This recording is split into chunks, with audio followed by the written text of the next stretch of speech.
Merci, Monsieur le Ministre. La parole est désormais à Monsieur Jean-Baptiste Moreau, rapporteur de la Commission des affaires économiques, pour une durée de 15 minutes. Monsieur Moreau.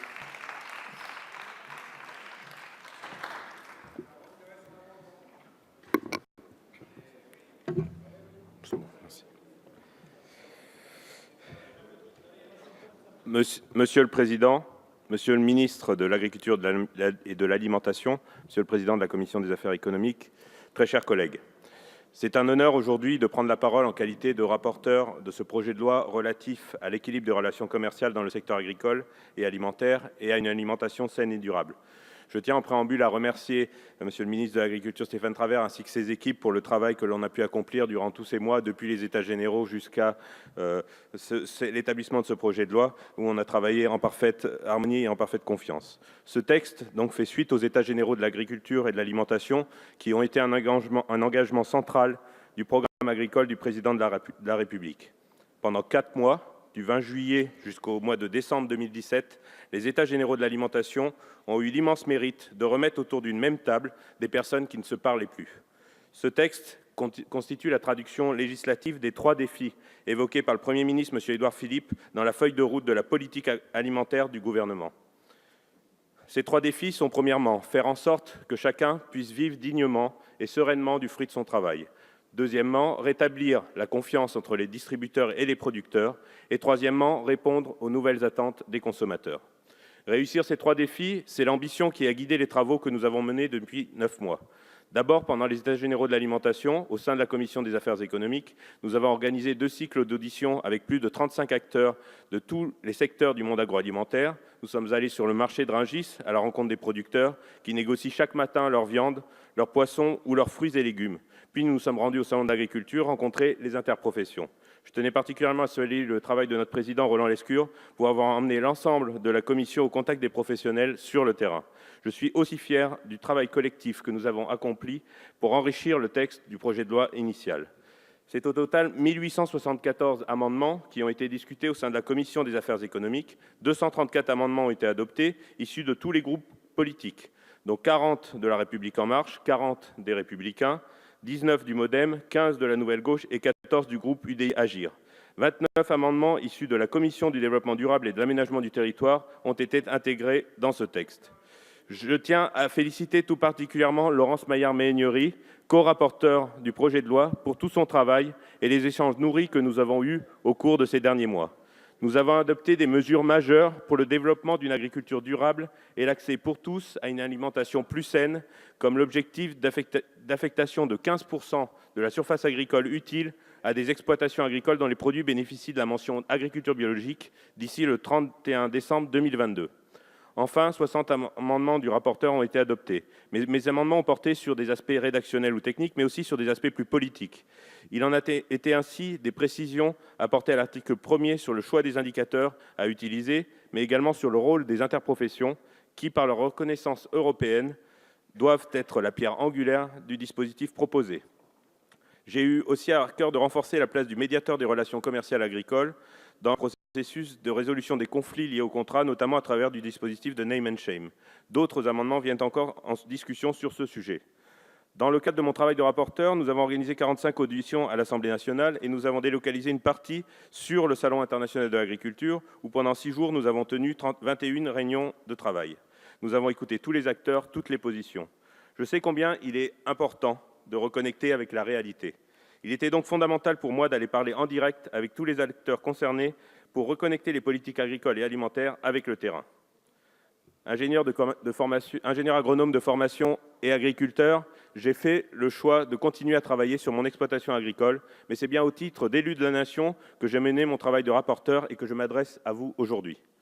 Rattacher ce projet de loi à la base, c'est une chose, mais mon rôle de rapporteur, c'est aussi prendre de la hauteur et rattacher le texte au cadre européen qui régit une grande partie de notre politique agricole. Nous nous sommes rendus donc à Bruxelles, interroger la Commission européenne et les négociateurs des textes européens afin de nous assurer de la compatibilité du projet de loi avec la législation européenne. Il est essentiel de saisir pleinement les possibilités nouvelles introduites par l'adoption du règlement Omnibus le 13 décembre dernier. Je tiens ici à saluer le travail du député européen Michel Dantin, avec lequel j'ai eu le plaisir de collaborer sur ce texte de loi. En effet, ce texte constitue un tournant dans l'organisation économique du secteur et dans l'assouplissement du droit de la concurrence. Le projet de loi des États généraux de l'alimentation sera ainsi le premier texte au sein de l'Union européenne qui se base directement sur ces nouvelles dispositions. Cette nouvelle loi pour l'agriculture française, je l'espère, sera la première d'un mouvement général de réforme dans les autres pays européens et une base forte pour les prochains débats portant sur la politique agricole commune. Aujourd'hui, ce sont nous, les législateurs, qui avons entre nos mains le pouvoir d'ouvrir la voie à une transformation globale du modèle d'organisation du secteur agricole et par-delà à l'émergence d'une agriculture au service de l'homme et de son environnement. C'est à nous, députés de la Nation, de créer les outils pour répondre aux 3 défis définis par le gouvernement. Le premier défi, donc, c'est faire en sorte que chacun puisse vivre dignement de son travail. C'est en ce sens que le titre premier du projet de loi s'attache à rééquilibrer les relations commerciales au moyen d'un renforcement de la place et du rôle des producteurs dans la négociation du prix de leurs produits agricoles. Pour être réellement efficaces, ces mesures de structuration de l'offre et de renforcement du pouvoir de négociation des producteurs doivent être couplées à un encadrement accru des relations contractuelles entre les industriels et les distributeurs. Ce sera le sens des modifications apportées au Code du commerce, dont la technicité appelle à accepter la demande d'habilitation du gouvernement à légiférer par ordonnance. Face à une production atomisée, l'industrie agroalimentaire et la grande distribution ne cessent de se concentrer. Aujourd'hui, les 4 premières centrales d'achat françaises concentrent 92,2% des ventes en valeur et 88,5% des ventes en volume de produits de grande consommation. Nous avons encore eu l'exemple de l'accroissement de cette concentration il y a quelques semaines avec l'annonce du rapprochement du groupe Casino et de Auchan Retail dans l'optique de créer une super centrale d'achat au niveau européen. Dans son avis du 31 mars 2015, l'autorité de la concurrence a effectué un diagnostic des risques concurrentiels liés à ces rapprochements à l'achat.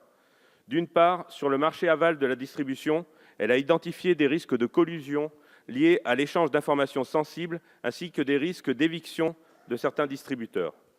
D'autre part, sur le marché de l'approvisionnement, l'autorité a noté que la puissance d'achat renforcée des distributeurs qui se livrent à une guerre des prix pourrait conduire à fragiliser certains fournisseurs, les inciter à réduire la qualité des produits et leur investissement, et, dans le pire des scénarios, les faire disparaître du marché. Il n'est pas acceptable que les négociations commerciales continuent sans prendre en compte ces risques. C'est pourquoi j'ai déposé un amendement pour renforcer le dispositif législatif encadrant le rapprochement des centrales d'achat afin de donner à l'autorité de la concurrence davantage de moyens pour les contrôler. En parallèle de l'évolution du cadre national, il est nécessaire d'avancer au niveau européen pour encadrer les super centrales d'achat européennes qui sont utilisées par ces mêmes grands distributeurs pour contourner le droit français. En cela, le projet de directive présenté par la Commission européenne pour lutter contre les pratiques commerciales abusives dans les relations contractuelles au sein de la chaîne d'approvisionnement alimentaire sera essentiel pour agir à ce niveau. Cette situation entraîne des négociations commerciales déséquilibrées à l'avantage des grands distributeurs et au détriment des producteurs qui subissent par ailleurs une forte volatilité de la valeur des produits agricoles et par conséquent de leurs revenus. La politique agricole commune avait donc été pensée à l'origine comme une aide compensatoire pour les producteurs afin de mettre à disposition des consommateurs des produits de qualité à des prix raisonnables. Mais ces primes ne permettent plus de compenser et les agriculteurs vendent constamment à perte.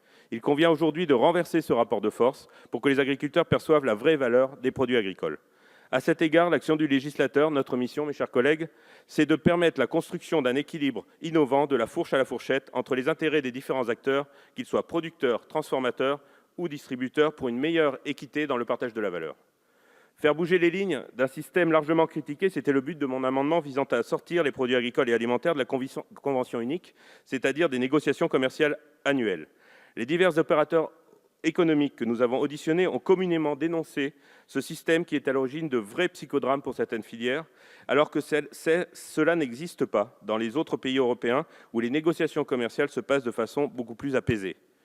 Le gouvernement a donc accepté de réformer, via l'article 10, de nombreuses pratiques qui rendent les fournisseurs vulnérables face à la concentration de la distribution, et plusieurs amendements ont été déposés pour résorber les déséquilibres qui se cristallisent dans la convention unique.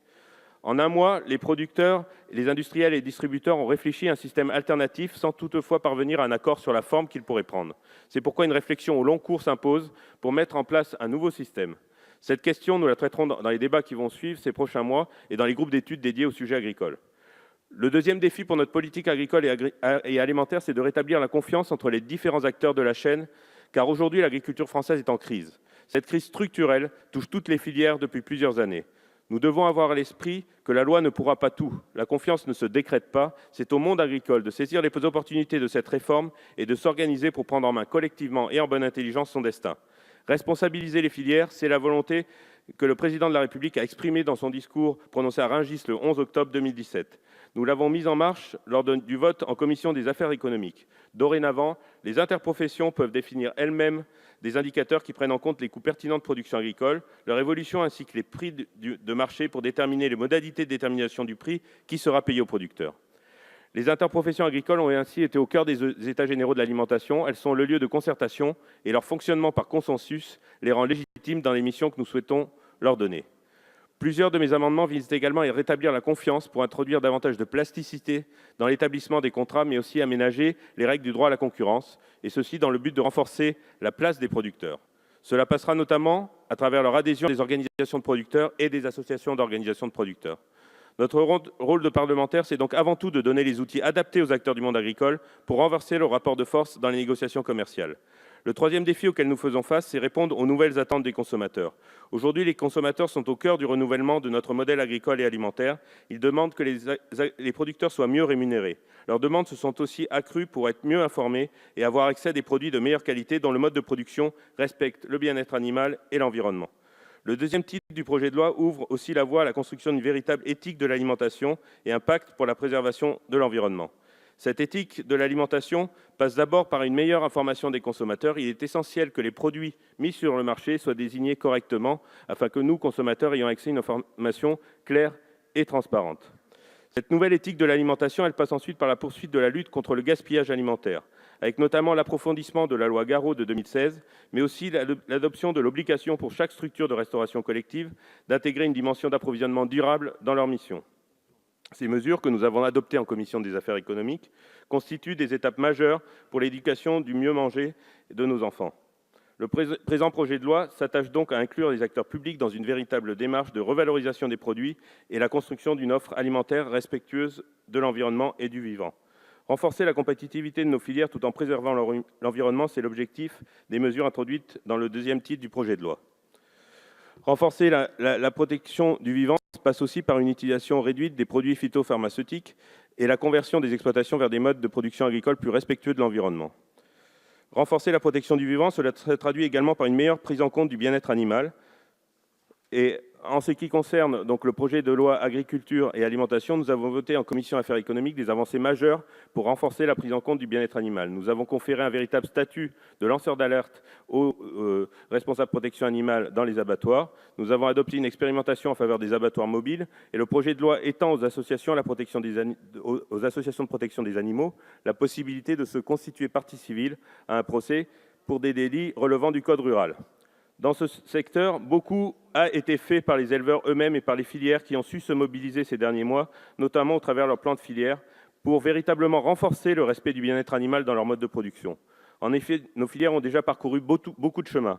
L'interprofession des œufs s'est par exemple engagée dans son plan de filière à atteindre 50% de poules élevées en plein air à l'horizon 2025, alors que le nombre est seulement de 30% aujourd'hui. Il ne faut donc pas montrer du doigt, mais au contraire les aider et les accompagner vers une meilleure prise en compte du bien-être animal. Cela a été le sens de mon refus des amendements qui imposaient des contraintes trop lourdes et stigmatisantes sur les éleveurs qui souhaitent de tout cœur collaborer dans ce sens. Notre agriculture française vaut mieux que ça. Ne la laissons pas salir par des gens qui ne la connaissent pas. Notre agriculture française, c'est avant tout un amour entre l'éleveur et ses bêtes. Cette tendresse inhérente au monde agricole, elle a récemment été très bien illustrée dans le film Petit paysan d'Hubert Charuel, qui a reçu plusieurs prix dont le César du meilleur acteur, qui joue le rôle d'un éleveur de vaches laitières qui est prêt à tout pour sauver ses bêtes d'une épidémie, y compris jusqu'à sacrifier sa propre vie. Ce film montre un monde paysan méconnu du grand public, mais qui est pourtant la réalité. C'est la vision de l'élevage et de l'agriculture que nous devons porter. Économie, écologie et éthique doivent être pensées ensemble. C'est le triple objectif de ce projet de loi. Sa mise en œuvre présuppose donc une recomposition de la notion de compétitivité en matière agroalimentaire qui a été redéfinie en mars dernier par le Conseil économique, social et environnemental comme étant, je cite, « la capacité des filières agricoles et agroalimentaires à proposer une alimentation saine et de qualité répondant aux besoins et aux attentes des consommateurs, des citoyens et plus largement de la société, de préservation et de renouvellement des ressources naturelles à des prix socialement acceptables dont la valeur produite permet une rémunération équitable du travail. C'est la définition à laquelle nous devons nous attacher dans l'examen de ce texte en restant fidèles à l'esprit de la majorité. Le texte que nous allons examiner dans les prochains jours est un projet de loi pragmatique pour réconcilier les différents acteurs de la filière tout en protégeant les plus faibles, à savoir les producteurs. Il vise à réconcilier les pratiques agricoles et la préservation de l'environnement dans le respect du bien-être animal et la valorisation d'une alimentation saine et durable pour tous. C'est un projet collectif, issu directement des travaux des États généraux de l'agriculture et de l'alimentation, qui engage tous les maillons de la filière de la chaîne alimentaire dans un pacte de confiance. Ce pacte de confiance agricole et alimentaire, il est basé sur une responsabilité partagée de la fourche à la fourchette. Les Français sont fiers de leur agriculture, la qualité de notre production et de notre alimentation est enviée dans de nombreux pays, mais aujourd'hui les attentes sont grandes. L'agriculture française doit monter en gamme afin de viser en France et à l'export des marchés d'excellence, car si nous continuons à vendre des produits agricoles à prix bas, l'authenticité de notre modèle d'exploitation agricole, qui privilégie les structures familiales à taille humaine, est condamnée, et c'est l'économie et l'environnement de nos territoires qui y perdront. Rappelez-vous, pendant les débats de la première mission du projet de loi, c'est bien d'équilibrer les relations commerciales et de redonner un revenu digne à nos agriculteurs. C'est sur cet engagement que doivent se décliner les autres mesures pour la réussite de notre triple objectif économique, écologique et éthique. Je vous remercie. Merci beaucoup, monsieur le rapporteur Jean-Baptiste Moreau.